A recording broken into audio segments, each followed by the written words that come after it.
The bridge of the Kraelith warship Blood Talon hummed with predatory anticipation.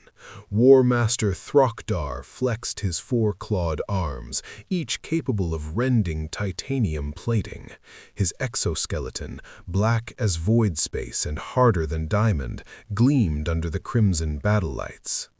Another primitive vessel detected, his sensor officer hissed, mandibles clicking with amusement. Organic hull components, chemical propulsion. How did they even achieve void travel? Throckdar's compound eyes fixed on the view screen. The human ship looked pathetic, a patchwork cylinder with external radiators and visible weld marks. No energy shields, no plasma batteries, just crude kinetic weapons and what appeared to be, were those solar panels? 4 centuries of conquest, Throckdar growled, his vocal cords producing sounds that could shatter glass. 417 species subjugated, and still the universe sends us prey disguised as equals. He'd earned his title on Vorash Prime, where he'd personally executed the planetary council while their atmosphere burned. The Kraelith didn't just conquer, they dominated, they broke, they proved superiority written in the genetic code of their nightmarish homeworld. "Hail them," he commanded. "Let's see what manner of soft flesh trembles before us today." The view screen flickered. A face appeared. Bilateral symmetry, forward-facing eyes, exposed skin. A primate. Throckdar nearly laughed. These mammals barely looked capable of survival on a nursery world, let alone void warfare. "I am Captain Marcus Webb of the Terran Exploration Corps, representing Earth and her colonies." The human's voice was measured, almost bored. "To whom am I speaking?" "I am War Master Throckdar of the Kraelith Dominion." He rose to his full 3-meter height, letting the human appreciate the nightmare before him. "You have entered Congred space. Submit your vessel for boarding, and your species may be granted the honor of servitude. Resist and—" "Yeah, we're not doing that," Webb interrupted, leaning back in his chair. Behind him, Throckdar glimpsed other humans, all looking remarkably unconcerned.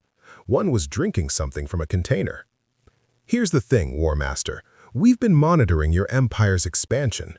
We've watched you burn 17 worlds in the last standard year alone. We've intercepted your transmissions, studied your tactics." "And you still approach us?" Throckdar felt genuine confusion. "Your sensors must have detected our arsenal, plasma weapons that superheat matter to stellar core temperatures, kinetic impactors traveling at 0.3 light speed, and our warriors." He gestured to the boarding parties assembling behind him, 200 Kraelith shock troopers, each bred for slaughter. "We are death incarnate." Webb's expression didn't change. "War Master, what gravity do you operate under?" The question was so unexpected that Throckdar answered automatically. 1.7 of your Earth standard. Our homeworld, Kraelith, forged us an atmospheric pressure that would crush most species' vessels from the outside. We breathe an atmosphere of sulfur compounds and hydrogen sulfide. Our wildlife feeds on radioactive isotopes. Every organism on our world was apex. We are the final evolution of the Deathworld paradigm. "Interesting." Webb made a gesture, and data flooded Throckdar's screens, unsolicited, bypassing Kraelith encryption like it didn't exist. "Let me tell you about Earth. Class 50 designation. Gravity, 1.0 standard, sure, but surface temperature swings from -90 to +70 Celsius depending on location and season. Atmospheric oxygen content, 21%. "Oxygen?" Throckdar's second-in-command, Krathex, hissed in disbelief. That's a corrosive compound. It oxidizes everything." "Yeah, it's pretty aggressive. Took 2 billion years for our anaerobic ancestors to adapt to it. During that time, the oxygen essentially poisoned 99% of life on Earth. We call it the Great Oxygenation Event, mass extinction." He paused, the first of 5 major mass extinctions in our geological record. Each one killed 70 to 90% of all species, and yet life kept coming back, meaner, hungrier, more competitive. Throckdar felt something unfamiliar, uncertainty. Your world experiences regular apocalypses? Oh, that's just the atmosphere and climate, Webb said cheerfully. Then there's plate tectonics. Our planet's crust is fractured into massive pieces that grind against each other, causing earthquakes that can flatten cities and volcanic eruptions that block out our sun for years. We've got hurricane-force storms with wind speeds over 300 kilometers per hour, tornadoes that pick up entire buildings, tsunamis that drown coastlines. The human captain's eyes hardened. And that's before we discuss the wildlife. Your planet has hostile fauna? Kraelith clicked skeptically. War Master Throckdar once killed a Kraelith razorback, a creature that could bite through our warship hulls. What could a 1.0 gravity world possibly produce that... Webb tapped his console again. Images flooded the screen. That's a polar bear, he said, indicating a white-furred quadruped. 2.5 meters tall when standing, 600 kilograms, can smell prey from 30 kilometers away, operates in temperatures that would freeze most species solid. Literally nothing on land in its habitat can challenge it. Another image. African elephant, 6,000 kilograms, can uproot trees, known to hold grudges and seek revenge years later. We have documented cases of elephants tracking down and killing specific humans who wronged them. Another, saltwater crocodile, 7 meters long, has the strongest bite force ever recorded. Ambush predator, can hold its breath for over an hour underwater waiting for prey. Hasn't significantly evolved in 200 million years because it's already perfect at killing. The images kept coming. Great white sharks, Komodo dragons, box jellyfish with venom that kills in minutes, hippos that killed more humans annually than any predator, parasitic wasps that laid eggs inside living prey, mantis shrimp with strikes that literally created cavitation bubbles in water. And those are just the animals, Webb continued. We've got plants that cause agony on contact, bacteria and viruses that have killed hundreds of millions of us, fungi that take over other organisms' nervous systems and pilot them like puppets. Our planet is so hostile that 99% of every species that ever lived on Earth is now extinct. 4 billion years of evolution in a meat grinder. Throckdar felt his secondary hearts accelerating. And your species survived this? Survived? Webb laughed, a harsh, predatory sound. War Master, we dominated it. We're not even that impressive physically. No claws, no venom, no natural armor, no exoskeleton like yours. But we've got something else. He stood, and for the first time, Throckdar noticed the predatory grace in the movement, the forward-facing eyes that marked pursuit predators, the exposed heat that could dump excess heat during extended chases. We've got endurance, Webb said. On Earth, humans hunted prey by literally running after it for hours, sometimes days, until it collapsed from exhaustion.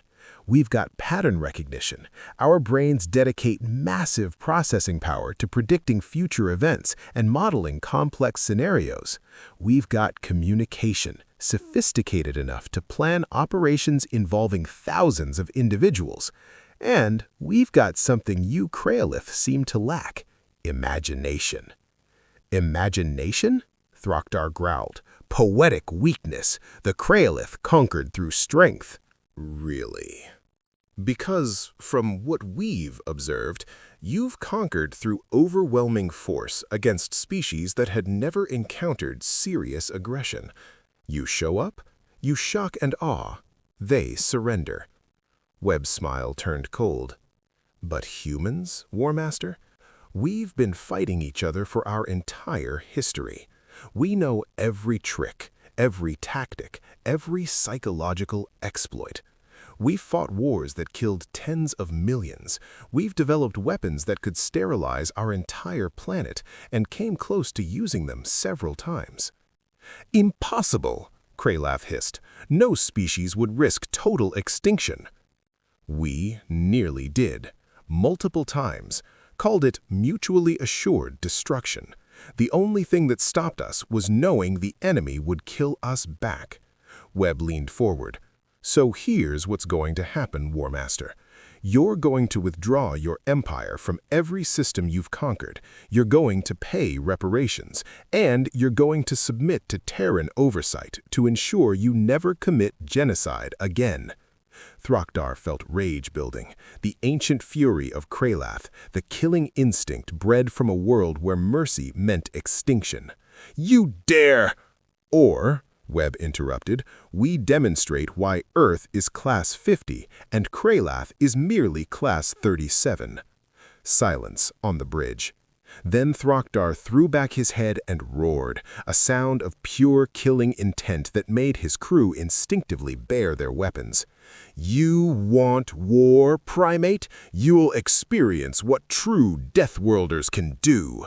Communications, signal the fleet. Battlemaster Vorgon, prep all boarding parties. We'll tear that primitive ship apart. Then I will personally visit Earth and show them what evolution really produces. He cut the transmission and activated the fleet-wide channel. All vessels, combat formation, ready plasma batteries. We'll reduce them to constituent atoms. Around the Blood Talon, 37 Kraelith warships moved into position, enough firepower to crack a planet's crust. Their plasma weapons began cycling up, building charges that could superheat matter to millions of degrees. Target lock acquired, his weapons officer reported. The human vessel is not evading, not raising shields. They're just waiting. They've realized their mistake, Thrakdar hissed with satisfaction. Fire all! The human ship opened up. The first indication something was wrong came when the lead Kraelith destroyer, Ravager, simply ceased to exist. No explosion, no plasma bloom. One moment it was there, the next it was gone, replaced by an expanding cloud of debris. What? Thrakdar began. Then the humans fired again. These weren't plasma bolts or energy weapons. These were physical projectiles, but moving at speeds that shouldn't be possible without tearing the weapons apart from internal stress. The human ship's kinetic batteries spoke in rapid succession. Tungsten penetrators accelerated to 0.7 light speed by some impossible mechanism. Each round carried the kinetic energy of a small nuclear weapon, and the humans were firing them as fast as Kraelith plasma rifles. 3 more ships vanished, cored through their reactor sections with surgical precision. A 5th took a glancing hit that tore through 50 decks and vented half its crew into space. "Evasive maneuvers!" Thrakdar roared. "Return fire!" The Kraelith fleet scattered, their plasma batteries finally unleashing hellfire. Superheated matter crossed the void at incredible speeds, attacks that had reduced continents to glass. The human ship moved.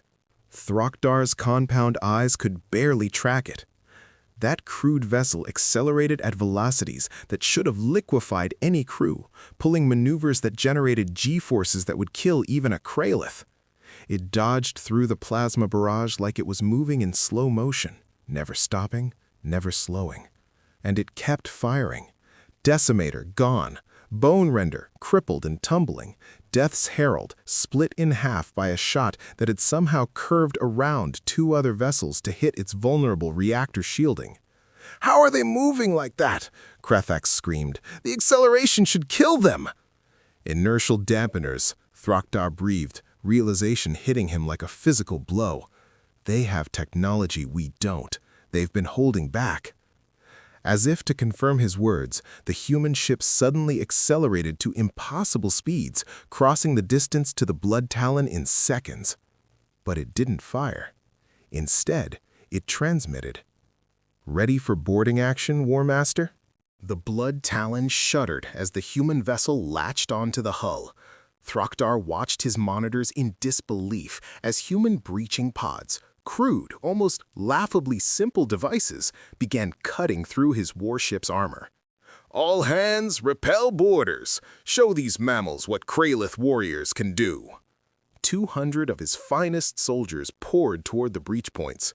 Each Kraelith stood 3 meters tall, armored in exoskeletons harder than diamond, armed with plasma weapons and molecular-edged blades.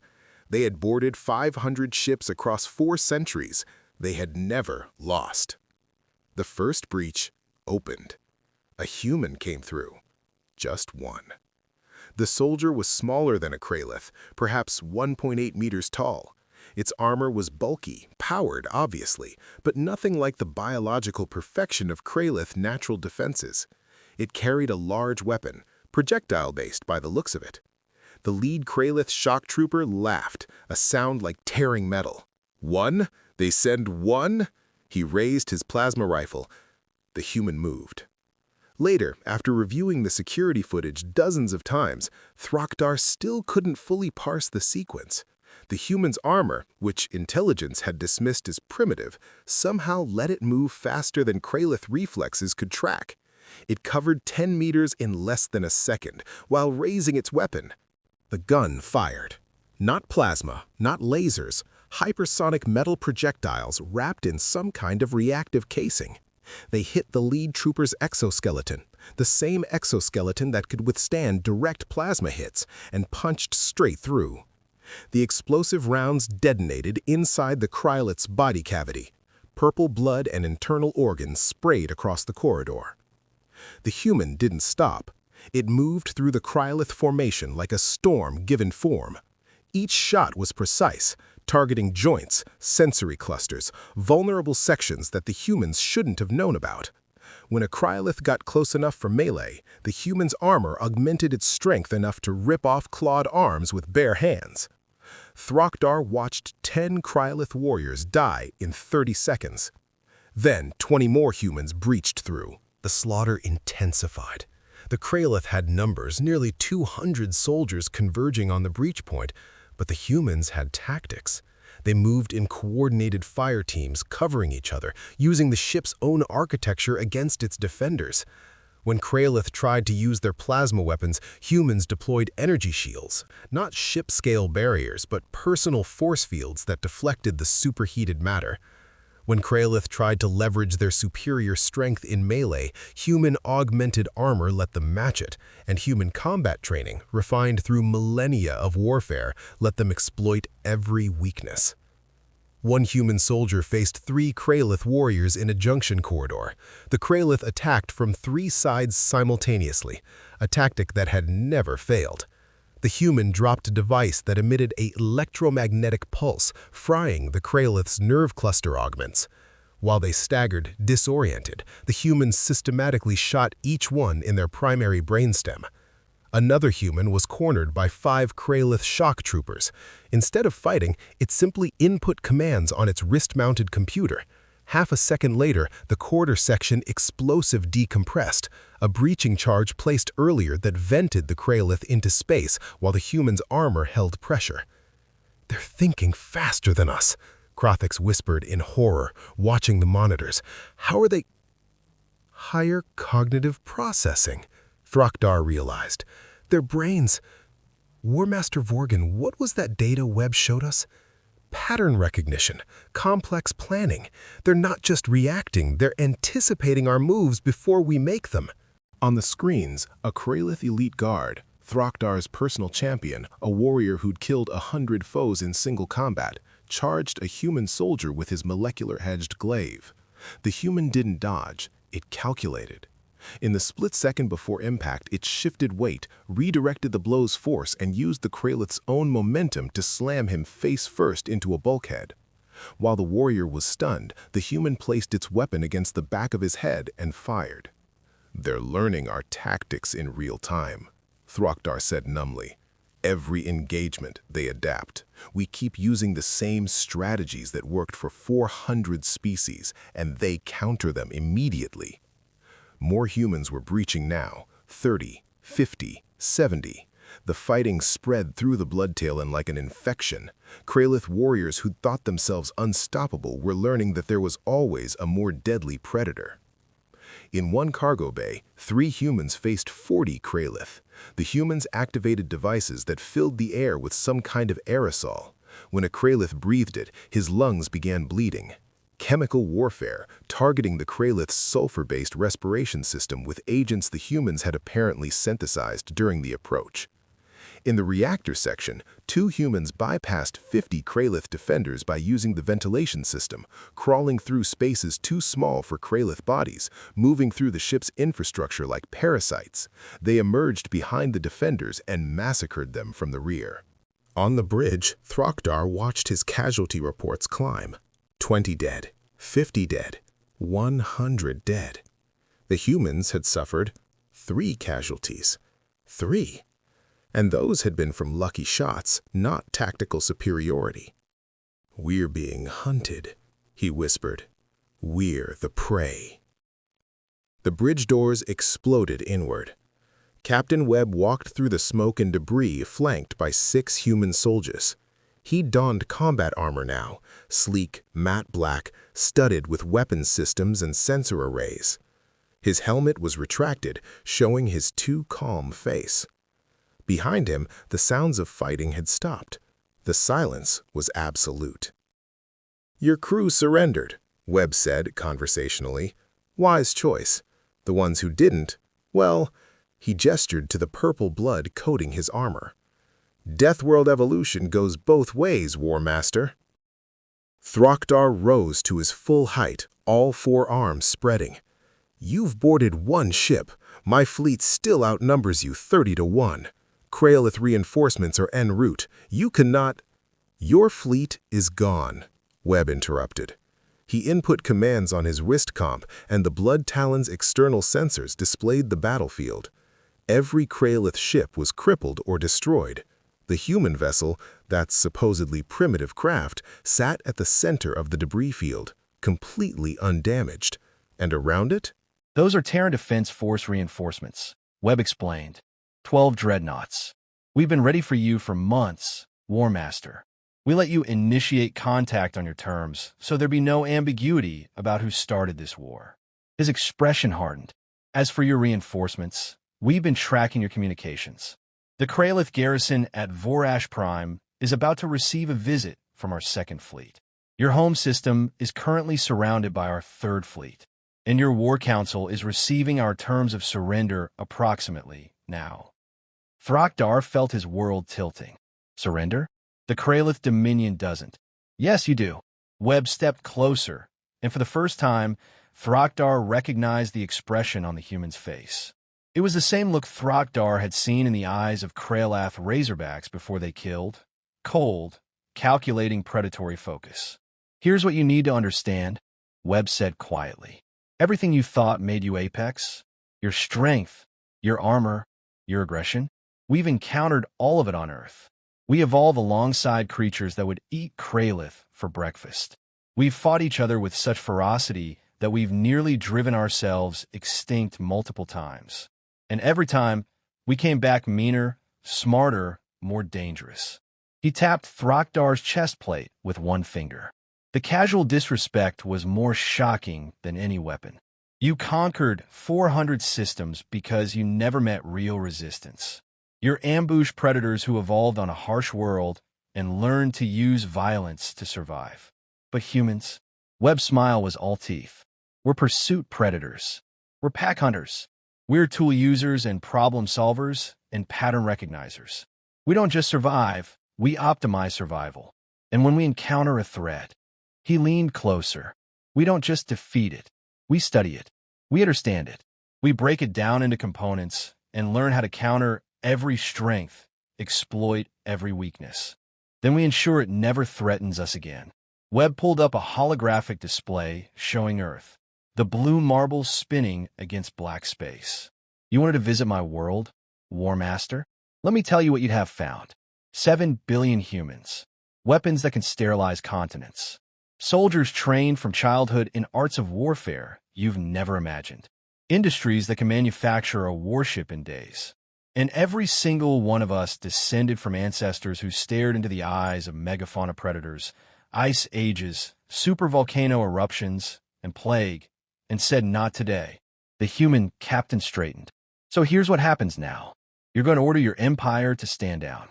You're going to return every conquered system to its original inhabitants. You're going to submit to Terran oversight for the next 50 years to ensure you transition to a peaceful, cooperative species. And you're going to teach your children that the universe is full of deathworlders, and you're not even close to the worst." Frakdar looked at the human, at the destroyed fleet, at his butchered crew, at 4 centuries of Kraelith superiority collapsing in a single day. "And if we refuse?" he asked, already knowing the answer. Webb's expression didn't change. "Then we show you what Earth can do when we stop being nice." The War Master of the Kraelith Dominion, conqueror of 417 systems, undefeated in 1,000 battles, slowly lowered his head. "We submit." 6 months later, Ambassador Tvera of the Vorash Council stood in the Terran embassy, watching construction crews, human and Kraelith working side by side, rebuild the cities her people had lost. "I still don't understand," she said to Captain Webb. "You defeated them so completely. Why not exterminate them? Why show mercy?" Webb, now promoted to Commodore and assigned as liaison to the former Dominion, considered the question. "Because we learned something the Kraelith never did. True strength isn't about domination. It's about knowing when not to use your full capabilities." He gestured to a work crew where a Kraelith engineer was teaching human workers about crystalline architecture. "The Kraelith aren't evil. They're just immature. They evolved on a nightmare world and thought survival meant making everyone else submit. But we humans, we survived Earth by learning cooperation as often as competition." "But you're so violent," Tvera protested. "We've seen your history, your wars, your weapons." "Yes," Webb acknowledged. "We're capable of incredible violence. We've got aggression and territoriality and tribalism hardwired into our psychology. But we've also got empathy, altruism, and creativity. We're walking contradictions, simultaneously the most vicious and most compassionate species Earth ever produced." He smiled slightly. "That's what makes us truly dangerous. We can fight like demons when we need to, but we can also choose not to. We can extend mercy to defeated enemies and turn them into allies. The Kraelith never learned that trick. They only knew how to conquer." "And now?" Tvera asked. "Now they learn. We'll teach them what we know about cooperation, diplomacy, peaceful coexistence. They'll teach us what they know about engineering, materials science, and surviving in extreme environments." Webb looked out at the rebuilding city. "In 50 years, maybe less, the Kraelith Dominion will become the Kraelith Commonwealth, and humanity will have its first real peer, a species that challenged us and learned from the experience." Tvera was quiet for a moment. "You humans are strange. You defeated them utterly, but you're helping them rebuild. Why?" Webb's expression turned thoughtful. "Because that's what deathworlders do, Ambassador. We survive. We adapt. We overcome. But the best deathworlders, the ones who truly thrive, they do something even harder." "What's that?" "They learn to build instead of destroy, to create instead of conquer, to turn enemies into friends." He smiled. "Any species can master violence. It takes something special to master peace while still being capable of war." He turned to leave, then paused. "Besides, there's something the Kraelith said that stuck with me. They thought they were the only deathworlders because they'd never met anything tougher. But the universe is a big place, Ambassador, and humans are curious by nature. You think there are more deathworld species out there?" Tvera asked. Webb's smile turned fierce, a glimpse of the predator beneath the diplomat. "Oh, I'm counting on it. And when we meet them, I want the Kraelith at our side, not as enemies, but as allies. Because if there's one thing Earth taught us, it's that survival is easier in packs." He walked away, leaving Tvera to contemplate a universe where humanity, violent, compassionate, unpredictable humanity, was spreading through the stars, turning conquerors into friends and preparing for whatever nightmares might be waiting in the dark. The galaxy had learned a hard lesson. There were deathworlders, and then there were humans. And the difference was terrifying, because humans didn't just survive their death world. They thrived on it. And now they were eager to see what the rest of the universe had to offer.